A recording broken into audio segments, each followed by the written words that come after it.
Itu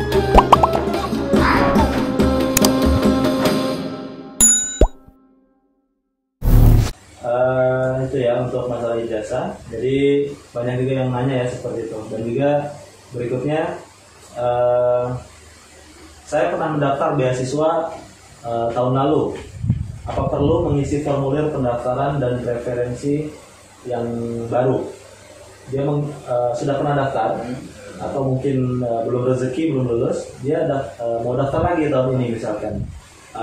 Perlu mengisi formulir pendaftaran dan referensi lagi atau gimana? Referensi itu rekomendasi ya.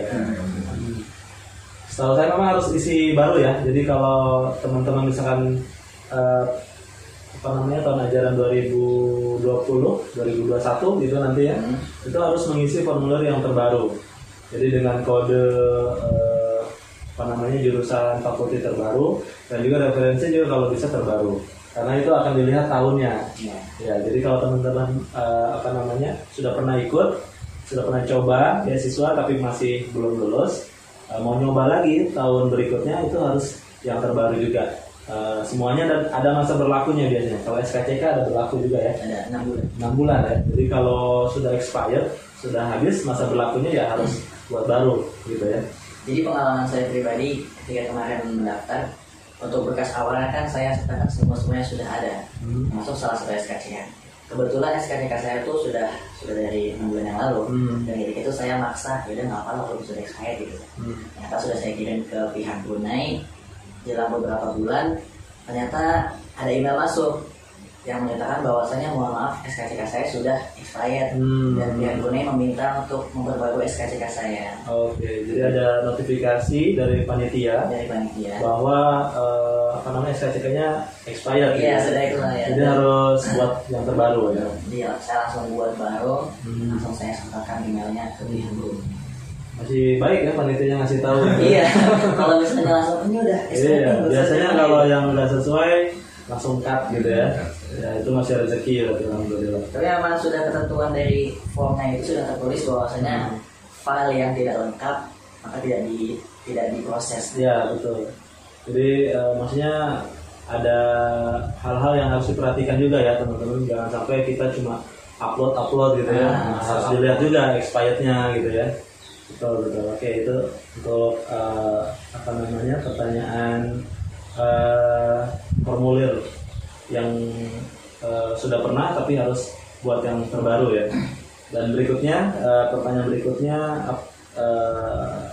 application form harus di endorse atau dinominasikan dari mana?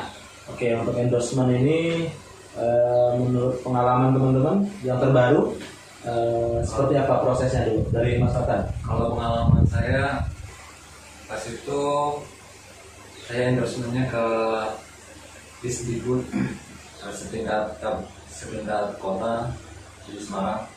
Jadi di Semarang untuk teman-teman yang mungkin jauh untuk ke Jakarta untuk kangen dulu ke Kemendikbud, mungkin bisa datang ke Disdikbud kotanya masing-masing saja. Jadi tidak perlu ke Jakarta. Tapi kalau mau ke Jakarta silakan saja. Ya, jadi kalau misalnya teman-teman yang di daerah gitu ya, contohnya Mas Fatan ini di Semarang dan ini terbaru, jadi kemungkinan untuk tahun berikutnya juga masih berlaku sistem seperti ini. Jadi tidak perlu khawatir, tidak perlu jauh-jauh juga ke Jakarta, bisa di daerah masing-masing, Jawa Tengah, Jawa Timur, atau Jawa Barat, atau luar Jawa, boleh gitu ya. Boleh. Kalau Mas Fika gimana?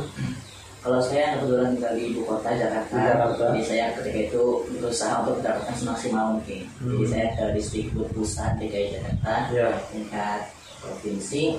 Namun ketika ke sana memang dari stafnya sudah bilang bahwasanya ini beberapa hari lalu pun sudah banyak yang kesini gitu. Tapi ternyata tepatnya bukan di situ. Jadi kita harus ada ke Kementerian Luar Negeri Brunei dulu, harus kesini dulu, harus sana dulu. Dan itu pun kan menurut saya ribet lah. Akhirnya ya saya ambil jalan pintas saja. Saya hanya ke Kemenak tingkat Kota Madia Jakarta Selatan. Jadi saya ke Kemenak Kota Madia Jakarta Selatan, minta mohon untuk staf di sana untuk menandatangani form beasiswa saya. Yang ini ditandatangani dan saya kirim ke pihak Brunei. Jadi kemungkinan besar Sebenarnya sih harus dari tingkat yang tinggi ya, seperti Disdikbud Pusat atau gimana. Tapi kalau memang tidak bisa, maka setidaknya harus ada dari kota Nadia atau kecamatan pun nantinya insyaallah. Oke, jadi dulu berarti dapat endorsementnya dari kota Nadia dan kota Jakarta Selatan ya. Jadi bisa ditanyakan juga ya ke pemerintah setempat untuk mendapatkan cop itu bentuknya nanti seperti apa. Boleh teman-teman ikuti terus channel ini karena nanti akan insyaallah ada tutorial pengisian formulir yang baik dan benar supaya bisa teman-teman contoh atau ikuti. Jadi bisa membantu teman-teman yang masih bingung seperti apa dari mulai biodata, terus apa saja mengisi hal-hal yang penting. Jadi jangan sampai salah mengisi begitu ya. Silahkan di subscribe biar tidak ketinggalan, juga bunyikan loncengnya. Insyaallah di next content insyaallah ya. Baik, itu untuk pertanyaan endorsement ya. Karena sering ditanyakan untuk endorsement. Jadi nanti contohnya bisa teman-teman lihat juga ya. Seperti apa copnya, terus nanti berapa cop, 1, 2, 3 atau berapa. Jadi biar teman-teman juga tahu cop seperti apa yang diperlukan. Baik, berikutnya belum punya sertifikat TOEFL. Apakah wajib harus ada sertifikat TOEFL untuk pendaftaran beasiswa? Gimana pengalaman? Bahasa Inggris ya, ya untuk bahasa Inggris. Untuk pengalaman saya pribadi, karena saya mendaftarnya di Unisa, fakultasnya fakultas syariah, jadi takhasusnya biasanya pengajaran dalam mata kuliahnya dengan bahasa Arab. Jadi saya untuk menyertakan TOEFL-nya saya tidak menyertakannya. Jadi kalau ada sertifikat TOEFL lebih baik dinyatakan, dilampirkan gitu ya, supaya menjadi pertimbangan juga meskipun jurusan bahasa Arab atau jurusan syariah, usuluddin lebih baik dicantumkan. Dulu juga begitu ya, maksudnya. Karena mayoritas orang Brunei mereka pun berbicara dengan ada yang bahasa Inggris. Iya betul. Dan juga pengantarnya sesuai jurusan masing-masing ya. Ketika jurusan umum, jadi di sini hanya 2, bahasa Inggris dan bahasa Arab. Kalau misalnya umum seperti sains atau akuntansi dan sebagainya itu pasti menggunakan bahasa Inggris. Dan kalau jurusan ke yang agama, bahasa Arab, usuluddin, syariah itu menggunakan bahasa Arab. Baik, jadi itu untuk gambaran kuliah di Brunei ya. Memang bahasa itu penting, jadi tidak ada ruginya juga kalau teman-teman menyiapkan TOEFL dari sekarang, ikut tesnya atau ikut kursusnya, dan sertifikat itu bisa digunakan untuk hal-hal yang penting juga gitu, beasiswa atau untuk melamar kerja dan lain-lain ya. Jadi kalau ada lebih baik dilampirkan. Pertanyaan berikutnya, untuk pendaftaran, apa perlu mengirimkan dokumen pendaftaran hard copy ke Kedutaan Brunei di Jakarta? Pengalaman terakhir 2019, apakah mengirimkan berkas langsung ke Kedutaan Kalau Brunei? saya pengalaman pribadi mengirimkannya ke arah email saja. Online ya? Online saja, jadi tidak perlu. Oke, jadi tidak perlu ke Kedutaan.